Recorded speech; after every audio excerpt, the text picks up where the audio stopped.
Je pense que le fait que la matière vienne essentiellement de la terre ajoute quelque chose. On sait que l'argile fait du bien dès l'application, l'effet est immédiat. La terre, mélange subtil de différents minéraux, est un des premiers éléments constitutifs de notre planète. De tout temps, l'homme a su exploiter ses richesses. Suivant les différentes régions d'où elle est extraite, sa composition varie et ses applications deviennent alors multiples. Cuite à très haute température, la terre devient céramique. Brute, elle possède des vertus médicinales. Broyée avec des pigments naturels, elle se transforme en pastel.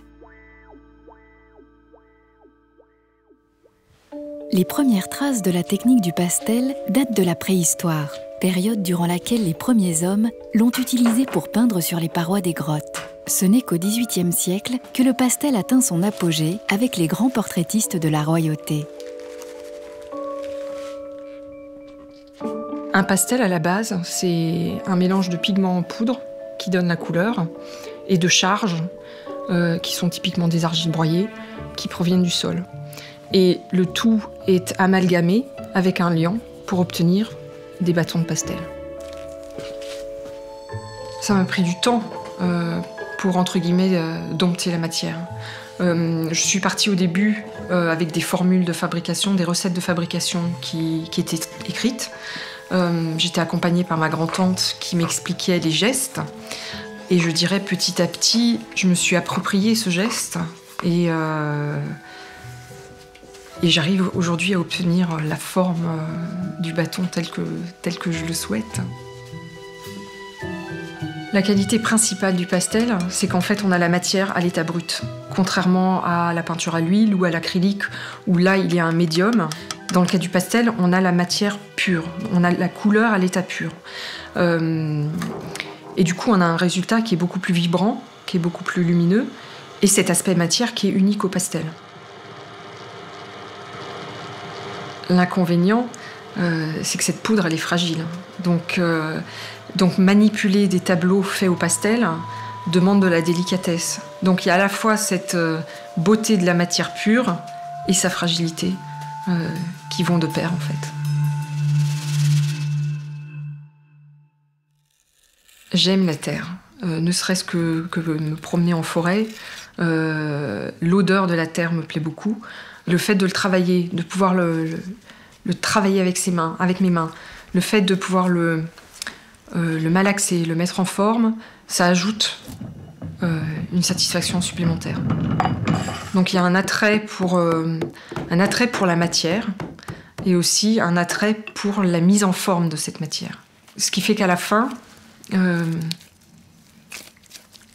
j'obtiens un matériau noble.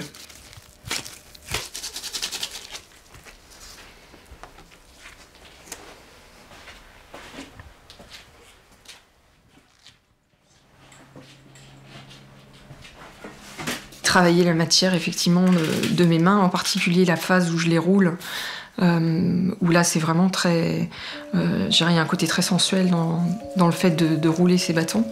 Là c'est vraiment à la fois apaisant, reposant.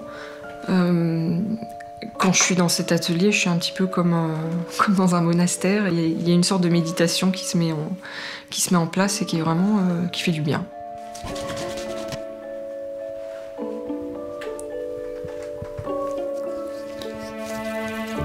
Je dirais la phase ultime, c'est quand je mets le petit seau roc. Et celui-là, cette phase-là est très jubilatoire parce que c'est vraiment la fin de la fabrication et c'est super satisfaisant.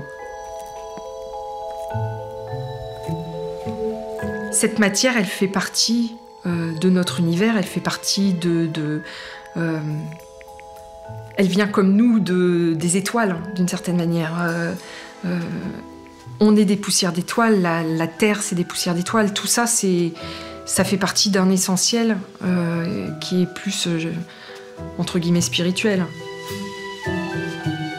Il y a un essentiel originel dans l'utilisation de ces matières qui viennent du sol. C'est ce qui, pour moi, en fait une matière extraordinaire.